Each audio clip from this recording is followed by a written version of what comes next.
My name is David Magone, and I am the Director of Restorative Yoga and Meditation here at Down Under Yoga. Now, we have so many stressors in our life, and the truth of it is, the world has always been stressful, and that's just not going to change. If anything, it seems that the stressors that we experience are just increasing in intensity and frequency. Now, there are, of course, so very many ways to deal with stress, and I find that in general, three are very common. People tend to express when they're stressed. They sometimes repress when they're really experiencing something stressful. And sometimes when people have the training, they work on meditation to deal with stress and anxiety. Now, expression, I think, can be very, very helpful. I know that I've struggled with PTSD in the past, and I've gone through years where I struggled with depression and lots of anxiety. And I know that for me that sometimes reframing was helpful, but what was more helpful than anything else was expressing the fact that I was having a hard time to a really close friend who could offer some empathetic, compassionate support. And when I didn't have a person that I could share that with, I noted that just sharing with myself that, hey, I'm depressed right now, and that's okay to feel like that. That's part of the human experience. Sometimes that did so much more than trying to cognitively reframe.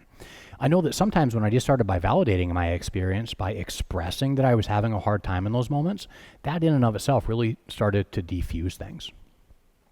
Now, I know that for me, I've also tried to repress in many different ways. I myself and all of us have thoughts that we would prefer not to have. We have all sorts of emotional states that sometimes just don't feel amazing. And in those cases, it can be really tempting to try to push them away and to completely repress the experiences. Now, I found many times over that repression is kind of a challenging thing to do. But I would like you to try it out for yourself today to see if you agree or not.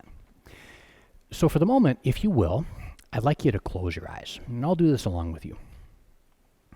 Find a comfortable position of some type. You can put your hands in your lap any way you want to. And then bring to mind the most majestic goldfish you can think of. And you should make it a pretty one. You can give it specific colors if you wish. You can make its scales look all shiny. You can add special features to it and just customize that fish. Make it yours. It doesn't have to be realistic. Just make it vibrant.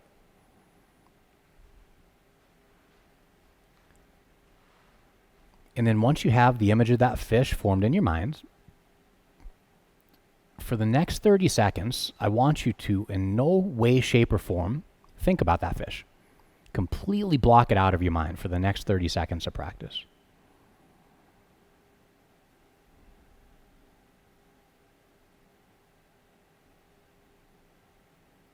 If your mind slips, redirect to not thinking about the fish.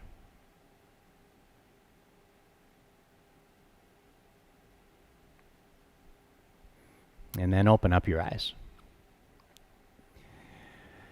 I don't know how you did. I thought about that fish at least 5 or 6 times. And I'm sure with enough mental training, it's possible to do something to block it out. But I know that myself, even after decades of meditation, have a very difficult time with that. Whenever I tell myself that I shouldn't be thinking about something, my mind seems to be drawn toward it like a magnet. Now, in that particular experience, it's helpful, I think, to note that the third possibility is meditation. Now, this is really, really helpful. If you have a particular emotion that is causing discomfort, or you have a particular thought that you don't really want to be dealing with, if you recognize it and acknowledge it and do not try to push it away, and instead redirect all of your energy into a meditation, then you'll find that it's much more likely that the emotion or that particular thought will dissipate. And even if it doesn't dissipate, it will simply become less bothersome. Now, there are so many ways to do this, but today I'm going to teach you a really amazing biohack called a physiological sigh. This is really, really cool because it calms your nervous system rapidly. It also creates rhythms and patterns that will cut through some of your discursive thinking. And at the end of it, I think that you'll find that it's easier to go beyond that image of the goldfish. So again, just sit up in some comfortable way and bring to mind your customized goldfish again. It can be the same one, or you can give it brand new colors if you wish. Make it fancy and make it yours.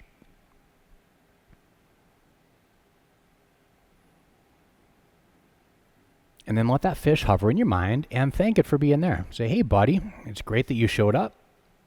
You mean a lot to me. I think it's fantastic that you're here. And just let that fish keep floating in your mind as you redirect all of your focus to your breath. Now, this practice can be done through your nose or your mouth. There's going to be 2 sharp inhales followed by an elongated exhale. We'll do it all together. Just start copying my rhythm.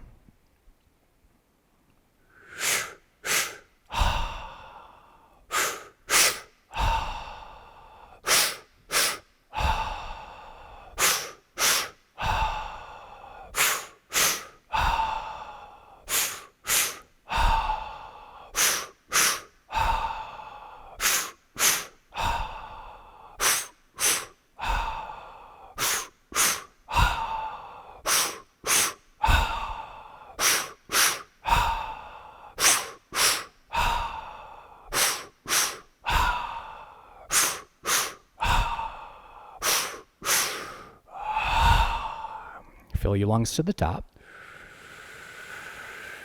Pause on full. And then exhale about 2/3 of your air. And stop breathing. Just focus on that simple act of holding your breath. Let some discomfort build, and use the discomfort to stay present. Take a little sip. Hold for as long as you can. Sip if necessary, but only when absolutely necessary. And let the discomfort build. Focus on your body as it builds.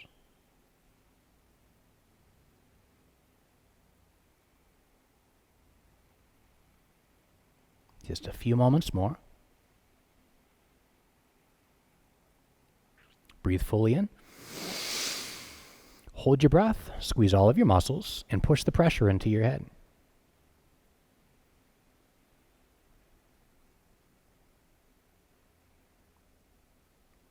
And then let it go. And for the next few moments, redirect your attention to your breath.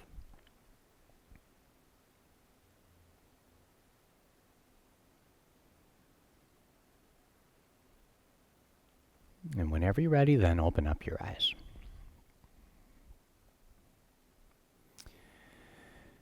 So in that particular experience, when you did the physiological sigh, it was a redirection. You held the fish steady in your mind, and you just refocused on your breathing. And I'd imagine that at some point, as you continued on, and especially during the breath retentions, you probably forgot about that fish without even trying to forget about the fish.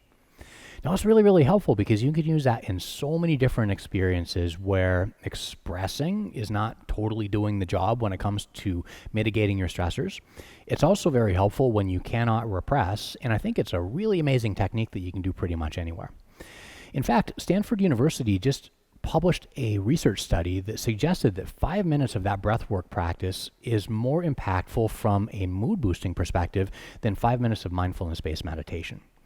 And I think that when you do that breathing practice along with mindfulness-based practices, you get an amazing combination for stress relief.